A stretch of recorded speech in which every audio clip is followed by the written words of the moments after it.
tentang penyelenggaraan pemilu di Indonesia. Sebelum itu, izinkan saya memperkenalkan pemateri pada hari ini. Yang pertama, Saudari Eva Julia sebagai pemateri pertama. Yang kedua, Saudari Wais Alfahmi sebagai pemateri kedua. Yang ketiga, saya sendiri dan Eko Febrianto sebagai pemateri ketiga. Yang keempat, Saudari Nur Asisa sebagai pemateri keempat. Dan yang terakhir, Saudari Nur Anissa Fitri sebagai pemateri kelima. Dan langsung saja, selamat menyaksikan. Di sini saya akan menjelaskan materi pertama, yaitu tentang sejarah penyelenggaraan pemilu secara singkat, dan penyelenggara pemilu pertama itu KPU beserta tugas dan kewenangannya dalam pemilihan DPR, DPRD, dan DPD. Nah, di sini sejarah singkat dari pemilu, yaitu meskipun pemilu pertama dilakukan pada tahun 1955, tetapi penyelenggara pertama yaitu dilakukan pada tahun 1946. Pada saat itu, Presiden Soekarno membentuk badan penyelenggara, yaitu Badan Pembaharuan Susunan Komite Nasional yang dibentuk berdasarkan Undang-Undang Nomor 12 Tahun 1946.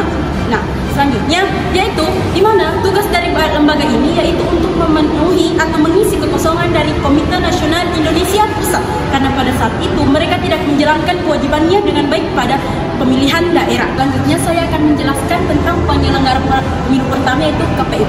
KPU atau KPU RI adalah lembaga penyelenggara pemilu yang bersifat nasional, tetap, dan mandiri yang beranggotakan 7 orang. Nah, secara hierarki untuk membantu dari tugas KPU RI ini ada KPU provinsi yang beranggotakan 5 orang sampai dengan 7 orang, dan KPU kabupaten yang berjumlah 3 orang sampai dengan 5 orang. Di mana jumlah dari anggota KPU ini berdasarkan kriteria dari jumlah penduduk pada wilayah daerah tersebut. Secara hierarki, KPU ini dibantu oleh beberapa anggotanya, yaitu KPU RI, KPU provinsi, dan KPU kabupaten beserta panitia penyelenggara kecamatan, panitia penyelenggara desa, panitia penyelenggara pemilu luar negeri, dan kelompok penyelenggara pemungutan suara, kelompok penyelenggara pemungutan suara luar negeri. Selain dari anggota KPU itu juga dibantu juga kesekretariatan KPU, yaitu terdiri dari pegawai negeri sipil dan di mana memiliki 2 organ internal, yaitu komisioner KPU dan KPU provinsi beserta kesekretariatan KPU tersebut. Selanjutnya yaitu tugas dan kewenangan dari KPU dalam pemilu DPR, DPRD, dan DPD. Kalau untuk sekarang yaitu terdapat pada Undang-Undang Nomor 17 pasal 12 dan pasal 13. Yang pertama itu merencanakan program dan menentukan anggaran serta menetapkan jadwal dari penyelenggara pemilu tersebut. Kedua yaitu menyusun dan menetapkan tata kerja KPU beserta jajarannya. Ketiga yaitu menetapkan pedoman teknik tentang setiap tahapan pemilu. Dan selanjutnya yaitu mengorganisir dan menyelenggarakan dan serta mengendalikan semua tahapan pemilu, menerima jadwal peserta pemilu dari KPU provinsi, serta memutakhirkan semua data peserta penduduk sesuai dengan data penduduk aslinya yang kemudian diserahkan kepada pemerintahan.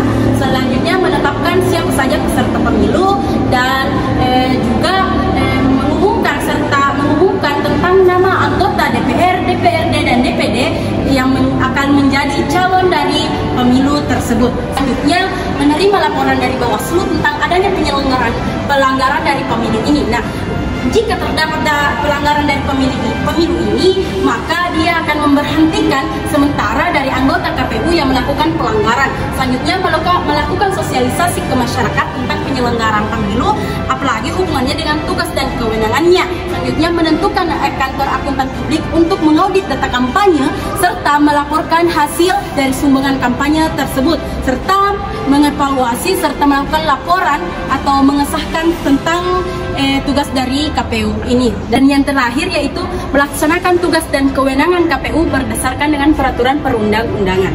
Nah, di sini saya akan melanjutkan ke materi selanjutnya, yaitu mengenai kewenangan dan tugas KPU dalam pemilu presiden dan wakil presiden. Adapun tugas pemilu KPU dalam pemilihan presiden dan wakil presiden yaitu terdapat pada pasal 8 ayat 2 yang pertama, yaitu merencanakan dan program dan anggaran serta menetapkan jadwal. Dan yang kedua yaitu menyusun dan menetapkan tata kerja KPU, KPU provinsi, dan KPU kabupaten. Selanjutnya yaitu mengordinasikan penyelenggaraan pemilu dan semua tahapannya. Selanjutnya yang kelima yaitu menerima laporan daftar pemilih dari KPU provinsi. Selanjutnya yang keenam yaitu memutakhirkan data pemilihan berdasarkan data kependudukan yang disiapkan dan diserahkan oleh pemerintah kepada yang ditetapkan oleh pemerintah dan ditentukan oleh sebagai pemilih. Selanjutnya yaitu menentukan calon dan wakil presiden sesuai dengan persyaratan yang telah dilalui. Selanjutnya yaitu menetapkan dan mengumumkan hasil rekapitulasi perhitungan suara berdasarkan hasil perhitungan suara dan bersertifikat hasil perhitungan. Selanjutnya yaitu membuat berita acara mengenai perhitungan suara dan membuat sertifikat perhitungan suara, kemudian diserahkan kepada dua saksi pemilu dan pemerintahan, yaitu tugas dan wewenang KPU dalam pemilihan presiden, bupati, wali kota, dan gubernur. Yang pertama yaitu menyusun dan menetapkan pedoman teknis untuk setiap tahapan pemilihan setelah terlebih dahulu berkonsultasi dengan DPR dan pemerintah. Selanjutnya yaitu mengordinasikan dan memantau tahapan pemilihan. Yang ketiga yaitu melakukan evaluasi tahunan penyelenggaraan pemilihan. Yang keempat yaitu menerima laporan hasil pemilihan dari KPU provinsi dan KPU kabupaten atau kota. Yang kelima yaitu mengenakan sanksi administrasi dan atau menonaktifkan sementara anggota KPU provinsi yang terbukti melakukan kesalahan. Dan yang terakhir yaitu melaksanakan tugas dan wewenang lain sesuai dengan peraturan perundang-undangan. Nah, di sini saya akan menjelaskan tentang bagian C, yaitu Badan Pengawas Pemilu atau Bawaslu. Di pemilu pertama pada tahun 1955 belum mengenal apa itu istilah lembaga pengawasan pemilu. Pada era tersebut malah terbentuk kepercayaan dan keterkaitan antara pihak yang memilih dan pihak yang dipilih, di mana pihak yang memilih memberikan kontribusinya serta memberikan rasa percaya terhadap pihak yang melakukan pemilihan. Nah, di sini mereka berdua, yaitu pihak memilih dan pihak yang dipilih, melakukan keterkaitan yang sangat erat demi menegakkan asas pemilu yang demokratis. Lembaga pengawasan pemilu pertama kali hadir pada pemilu 1982 dengan sebutan Panwaslu Pemilu atau Panitia Pengawas Pelaksanaan Pemilihan Umum yang didirikan oleh LPI. Dalam definisi tersebut, Panwaslu Pemilu bukan lembaga yang independen berdiri sendiri, melainkan lembaga sebagai penyempurna LPU. Lahirnya Panwaslu Pemilu di tahun 1982, maksud saya pemilihan umum pada tahun 1982, dilatar belakangi oleh tuntutan partai P3 dan PDI yang menegaskan bahwa mereka merasa ada kecurangan dan ketidaksamarataan jumlah pemilih dan jumlah dipilih pada saat itu. Mereka menuntut hingga akhirnya pemerintah sampai mengizinkan perwakilan-perwakilan partai menjadi panitia dalam pemilihan umum. Bawaslu RI berkedudukan di pusat yang beranggotakan 5 orang. Secara hierarkis, Bawaslu RI dibantu oleh Bawaslu tingkat provinsi, yaitu Badan Pengawas Pemilu yang mengawasi pemilu tingkat provinsi yang memiliki anggota 5-7 orang. Untuk membantunya lagi, di bawah pengawas pemilu tingkat provinsi dibentuk lagi lembaga pengawas pemilu tingkat kabupaten atau kota yang beranggotakan 3-5 orang. Secara umum, Bawaslu sendiri dibentuk oleh pemerintah untuk mengawasi jalannya pemilu mulai dari tingkat pusat, kabupaten kota, provinsi, dan lain-lain. Di sini bahkan pemerintah Indonesia telah mengeluarkan Undang-Undang Nomor 7 Tahun 2017 tentang pemilihan umum, diatur tentang sentra penegakan hukum terpadu yang selanjutnya disingkat dengan Ditumbu, yang merupakan pusat aktivitas penegakan hukum pemilu yang terdiri atas unsur Bawaslu, Bawaslu Provinsi, Bawaslu Kabupaten atau Kota, Kepolisian Negara Republik Indonesia, Kepolisian Daerah atau Polda, Kepolisian Resort, Kejaksaan Agung, Kejaksaan Tinggi, Kejaksaan Negeri. Ketentuan Pasal 73 Undang-Undang Nomor 15 Tahun 2011 tentang penyelenggaraan pemilu mengenai tugas dan wewenang Bawaslu. Pasal 73 ayat 2 menyatakan bahwa tugas pengawas pemilu dalam rangka pencegahan dan penindakan pelanggaran untuk terwujudnya pemilu yang demokratis. Di sini, tugas pengawas pemilu meliputi 5, yaitu A. mengawasi persiapan penyelenggaraan pemilu yang terdiri atas 5 poin. Yang pertama, perencanaan dan penetapan jadwal pemilihan umum. Yang kedua, perencanaan pengadaan logistik oleh KPU. Yang ketiga, pelaksanaan penetapan daerah pemilihan dan jumlah kursi di setiap daerah pemilihan. Yang keempat, sosialisasi penyelenggaraan pemilu. Dan yang poin kelima yaitu pelaksanaan tugas wewenang lain yang diatur dalam ketentuan peraturan perundang-undangan. Mengawasi pelaksanaan tahapan penyelenggaraan pemilu terdiri dari 13 poin. Yang pertama, pemutakhiran data peserta dan peserta tetap dan peserta sementara. Selanjutnya adalah penetapan peserta pemilu.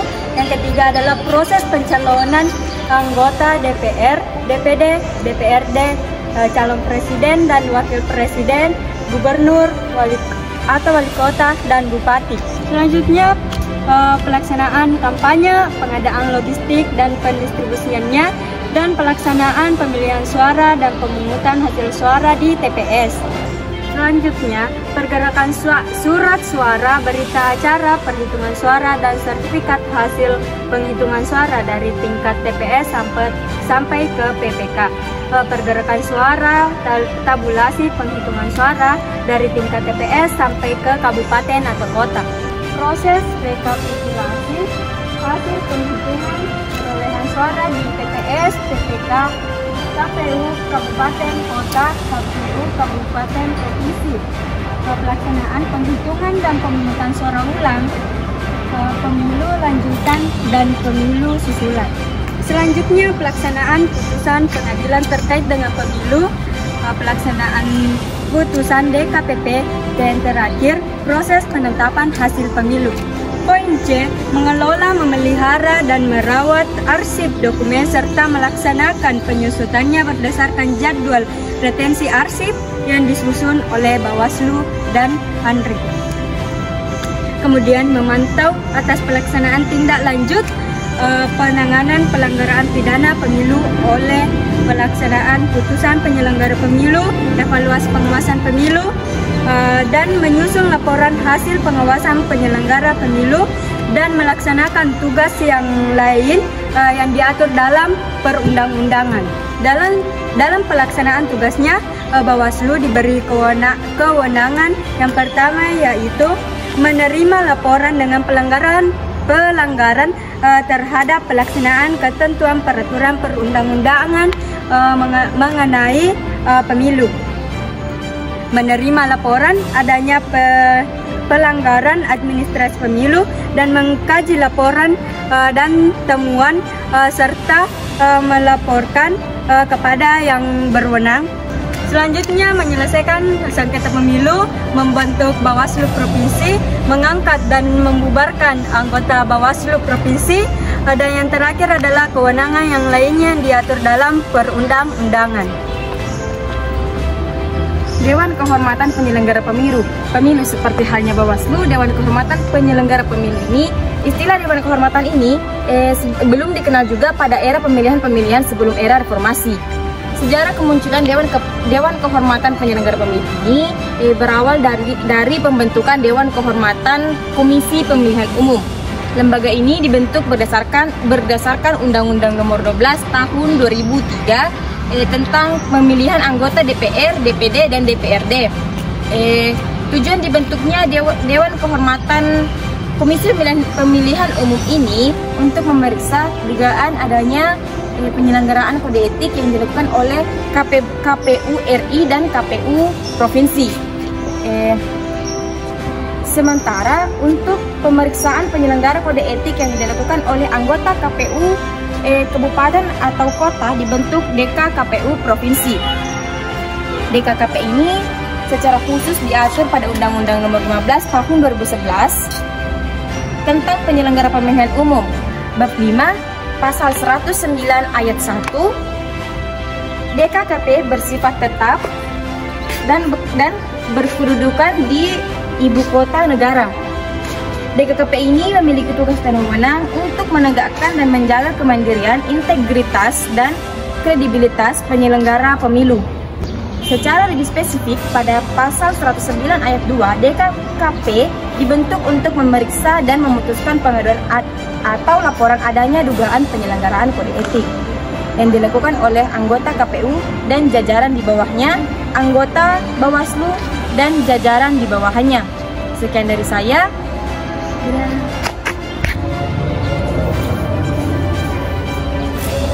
Itulah tadi pemaparan materi dari kelompok 4 tentang Lembaga Pengawasan Pemilu. Akhir kata, mewakili saya sendiri dan teman-teman yang presentasi pada hari ini mengucapkan mohon maaf yang sebesar-besarnya. Assalamualaikum warahmatullahi wabarakatuh.